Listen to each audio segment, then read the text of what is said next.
Beyond the newsroom, where untold story is revealed. BTN Media Beyond the newsroom gwemekutu semakutu kwoli zedeniya okuwereza n'okutuusaako ensonga ez'enjawulo nga bezigenda maaso n'okubanga zitambula mu ggwanga lyattu Uganda ate kwoteeka n'ensi yonna okutwaliza awamu. Lop Julius Onyenbesekezi avudde mu mbeera n'atabuka. Lwaki yatabuse?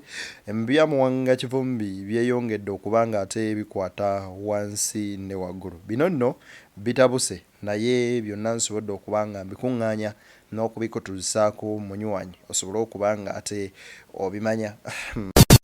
Ebuvanjuba ne bugwanjuba ewaka wasigalawo ewasinga. Beyond the newsroom gwe mukutu ogukuleetera ekyo ekisinga katiranga naffe ng'oyita ku noti 771 44 53 ne noti 744 26 45 na bino bikulu tetulanga bafere tetulanga basawo ba kinnansi n'abagwa mu kkoowa eryo mwebale kutuwagira. Thank you. Kyewuunyisa naye ate nga bituufu mbu gavumenti zonna zitta. Wuuno omu ku bagavumenti ayogedde. Kaakati nno omuyambi wa General Museveni avuddeyo n'ategeeza nga bwe bagenda ogenda maaso n'obukuba nga tebakkiriza muntu yenna atyoboola General Museveni kwoteeka okuba nga bagenda kukozesa Parliamentary okuyisa etteeka nti bwe yogera ku famire ye esooka wa kugenda ku mazzi luzira amaleyo obulamu bwe bwonna. Kituyinza okuba nga tuyita okusiba omuntu amayisa. Okusinziira ku Kanso Muyizzi aliko byayogedde ku kusibwa oba kubuzibwawo kwa Honorable Muwanga Muhammad Kivumbi. Byonna njagala obirabe osobole okuba nga ate mwanattu obinyonyoka bulungi. Erinnya nzedde niyaliwo okutuusaako ensonga nkusabira mu bumbeefu obw'ekika ekyowaggulu. Video eno gimpera like bw'okiba like ebejja kudduka emisinde mingi ettuke ku buli sekinomu asobole okuba nga agifuna kwoteeka n'okuba nga agiraba ate era mu ngeri y'emu naawe agenda maaso n'okubeera nga otulaba era nga otugoberera.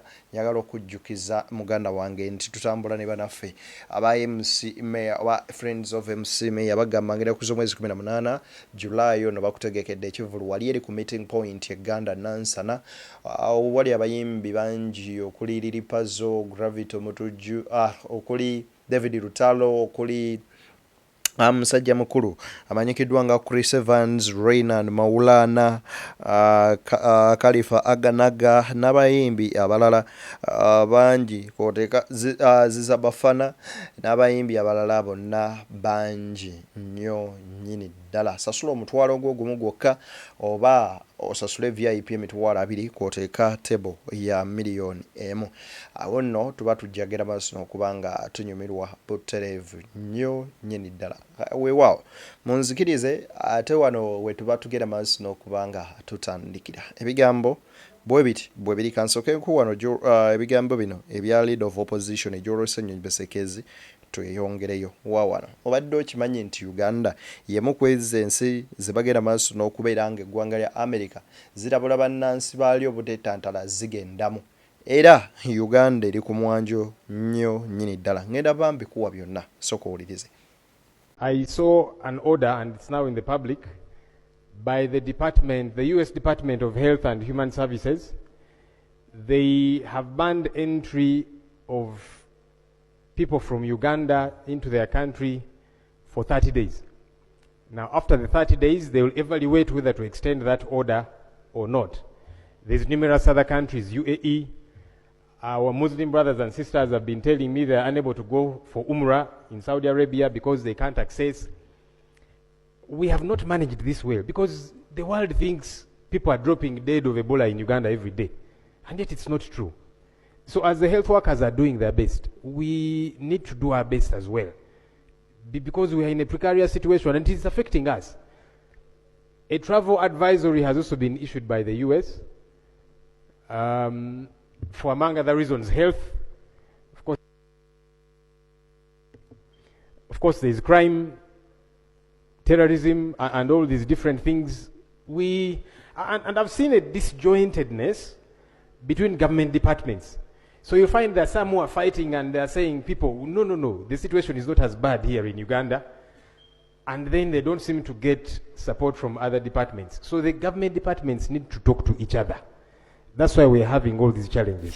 Ebigambo bya Julius Ssenyonyi jjukira nti waliwo ekiwandiiko ekibadde kigenda maaso n'okubanga kitambula ku nsi Amerika gye yagambye nti mmwe abaveeyo ewammwe munywanyi mpaawo n'omu agwanidde kuba ng'ayingira ggwanga lyaffe lino erimanyikiddwa nga eri Amerika. Era ensi ku ezo nnyingi nnyo nnyini ddala okusinziira the travel advisories for the following countries are level 4. Do not travel. Afghanistan, Burma, DRC, Iraq, Mali, Russia, Sudan, Ukraine, Belarus, Haiti, Lebanon, Niger, Somalia, Syria, Yemen, Burkina Faso, Chad, Iran, Libya, North Korea, South Sudan, Uganda. Ebyo nno kiyinza okuba nga ekiwulikiko okuba ekyangu naye si kyangu yadde akamu n'akeddagala. Ssenyonyi ku ky'okuggalawo NTV eddoboozi lye lino. The world reads reports about Uganda. A media house closed. NTV for now 3 weeks. You know, because we don't seem to be bothered about media and press freedom. That hurts our country. NGOs have been closed, suspended, and so on. Every day we are here on the microphone asking, where is this person? Yesterday we were here talking about the Honorable Muhammad Mwanga Chivumbi. I'm yet to get a report, Mr. Speaker. Mr. Speaker, yesterday you ordered that we do get a report and the family gets to access him. That has not happened yet, and several other people. These things make us look bad. That's the reality. So as we are striving to work on our image as a country, let's sort out these issues. Honorable, I think the time is done. You want to put him on order or what? Right. Yes, Right Honourable Speaker. Yes. Right Honourable Speaker. Leader of Opposition yagamba nti kati zigenze mu weeks 3 namma bukyanga baggalawo NTV. Bino ebintu bye bimu ku ebyo ebisinga okusiiga ekifaananyi kyaffe okuba ekibi wabweru w'eggwanga. Era Uganda erabika ng'ensi etali ntebenkevu yadde akamu n'akeddagala. Era reports zonna eziva wano zisomebwa amawanga gaziraba. Kati banaatwesiga tutya. Banavaayo ddi bagambe nti katukole business zino bwezitidde Uganda katusupportinga wano ne wano nga mmwe muli mu mbeera efaanaganako kko bweti. Leader of Opposition Julius Ssenyonyi Bisekeza agamba nti bino gavumenti yeetaaga ebitunulemu at least ebitongole byabwe bibe nga bikolagana so si kubeera nga bicontradictinga mu buli kaseera. Wabula nga sinnakwongera Ssenyonyi njagala owuliriza ebigambo bino bya mwogeza ddembe Honorable Narukola. As a parliament, a democratic institution, we cannot sit down and look on. We must intervene, Mr. Speaker. If we are looking for the Mwanga Chivumbi, we are looking for the members talked about and so many others. It is the duty under Article 52 of the Constitution. Let everybody come here. Let's Parliament to be known that one day we set aside the day to debate human rights, because we are all humans. We are chanced that we have the representative of the army, and we are chanced we have them here on that day. Although they are listening posts most of the time, they could also participate in the debate about human rights abuse. 3 of the Constitution. Most of the work. I insist that you read what you are reading on record. You know, he was trying to remind me how we used to work together before he became a minister. And Wandaja remains the substantive chairperson of the commission until she tenders in a letter of resignation to the appointing authority, and the resignation is accepted. Thank you, Mr. Speaker. Mr. Speaker, sir, allow me to thank the Minister, the Attorney General, for being on dot. When I raised this matter, he promised to report back, and he has done so. And indeed, Mr. Speaker, allow me to thank the ministers of this term. Their performance is good so far. And when you hear someone thanking you, don't think it's a simple matter. Even the previous speakers, matters being raised, they are bringing them. But it is interesting that the Attorney General is contradicting himself. It is within your own statement. And that's why normally we insist that you continue, you read your statement as you uploaded it on the system. Within your statement itself, you have stated that Inspector General of Police, the IGG is inspecting the Human Rights Commission. And you are stating again, she's not being investigated. You've talked about tendering in notice of. Ebigambo bino bakugatira byonna Council Nalukola Honorable Sewungu byonna nga bikwata ku ddembe ly'obuntu. Buti abo by'okwerinda gavumenti eno bwegeze maaso n'okuba nga balityobola. Nangeri ki gye tuyinza okubeera oba gye bayinza okuba nga bakolamu okulaba nga bakomyawo enfuga ey'amateeka ne bannayuganda okufuna eddembe lyabwe. Naye ekimmaze enviiri ku mutwe ate nga naawe nsuubira kiyinza okuba kye kimu. Wuliriza ebigambo bya musajja ono monna NRM yaani pozi basajja mivule. Gavumenti zonna zitugumbula. Teri gavumenti etatta.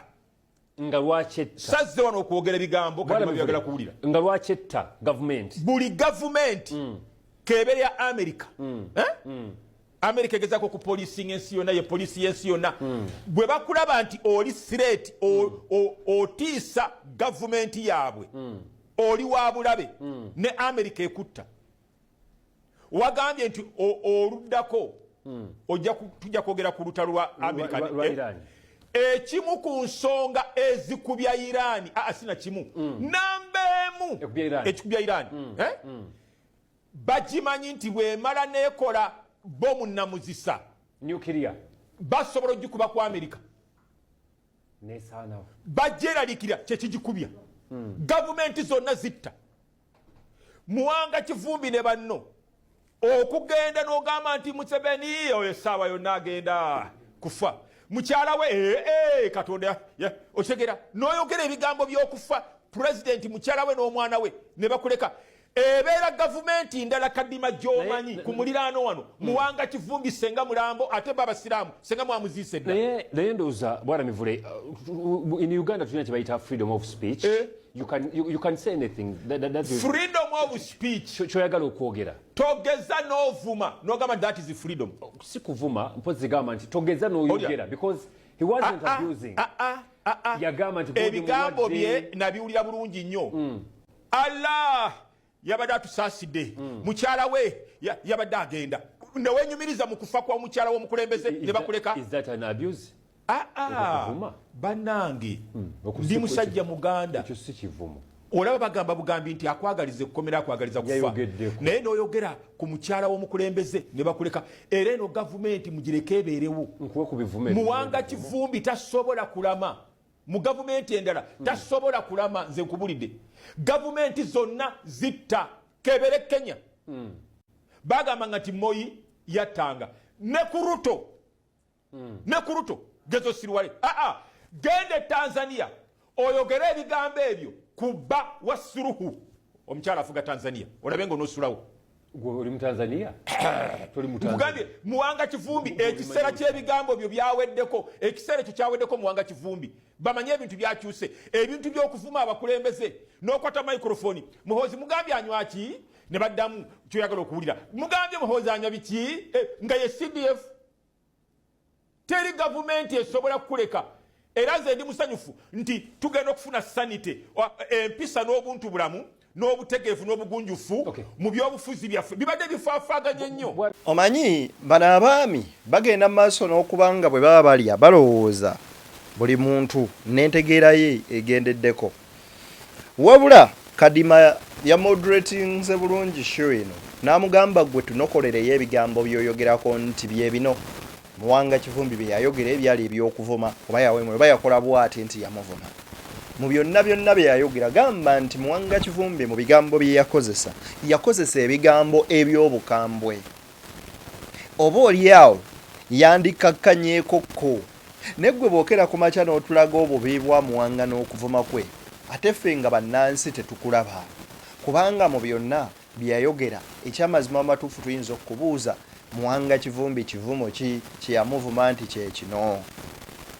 Nzera mulimu abantu abamu oluusi bentunuulira nga bakola submissions zaabwe n'olaba nga ziri so childish nga za kito nnyo nnyini ddala. Kati laba ono bawa Joyce baagala ntwatu ono omusajja wa Museveni mpozi yaani bamuyita ani wuliriza bwagamba njagala okulabula in fact kuno kulabula say warning mu Buganda mwe musinza okubeera abakulembeze abavoola first family.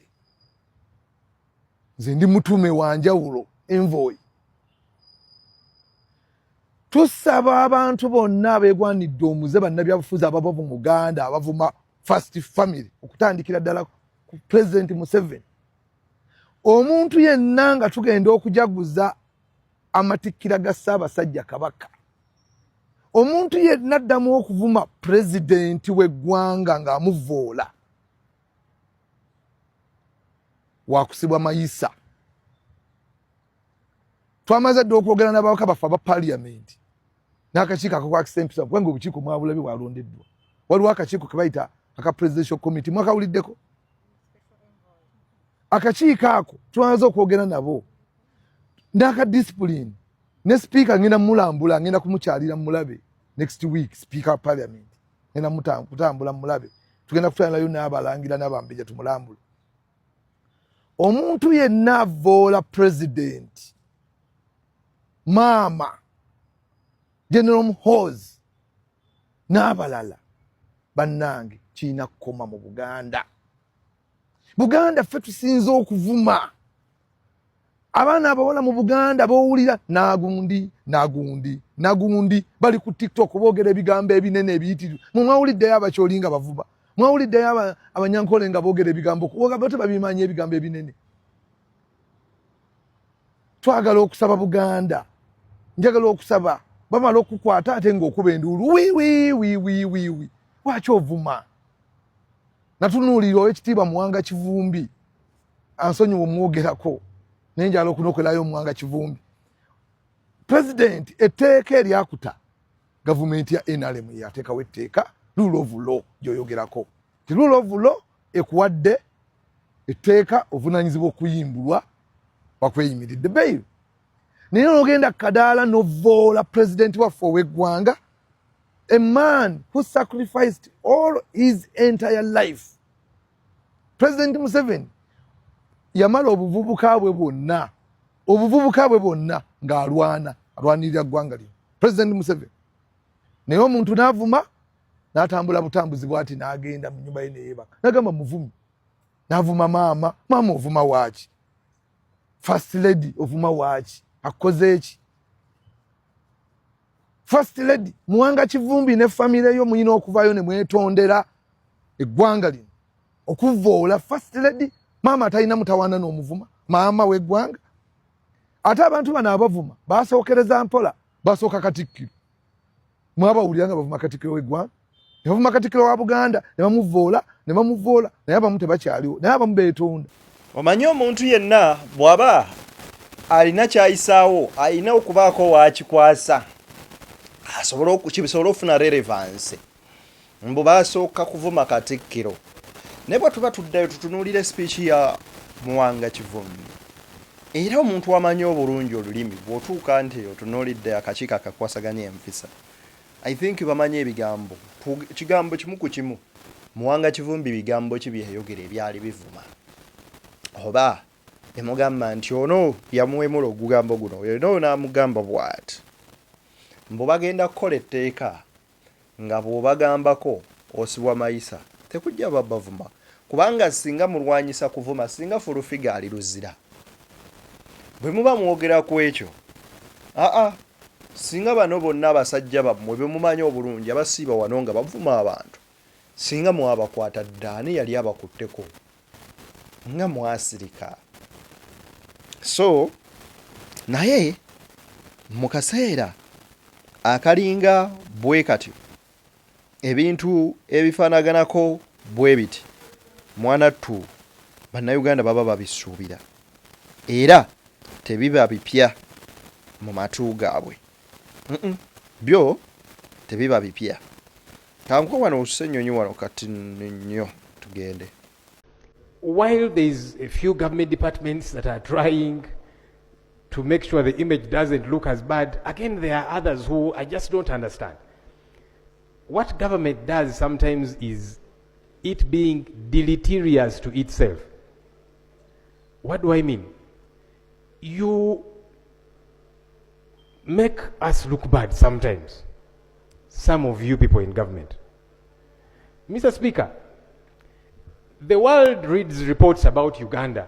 A media house closed. NTV for now 3 weeks.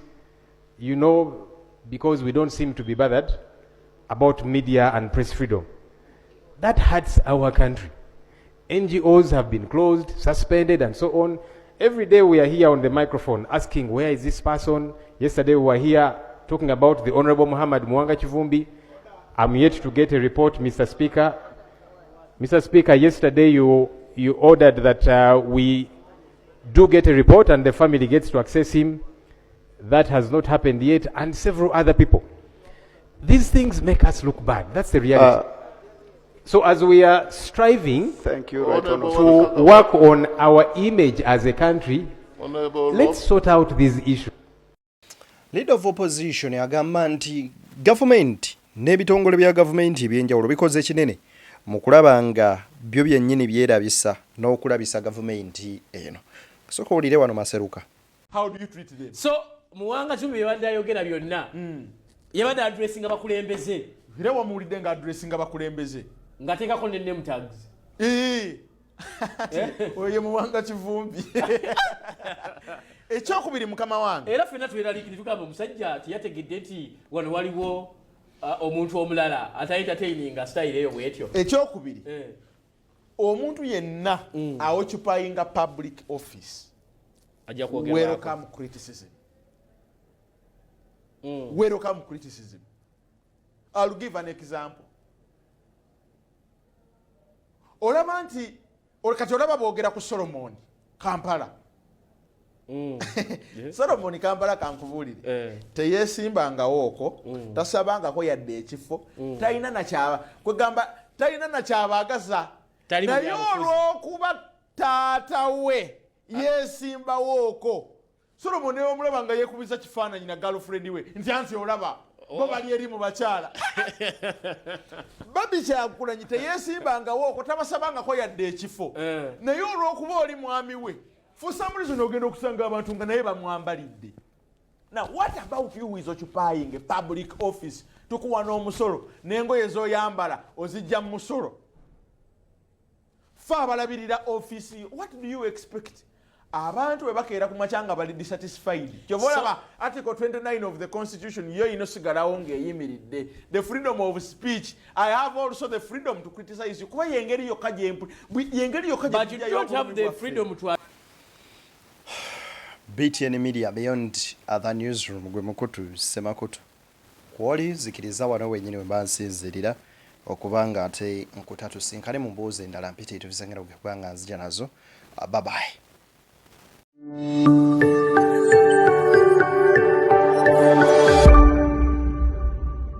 Beyond the newsroom, where untold story is revealed.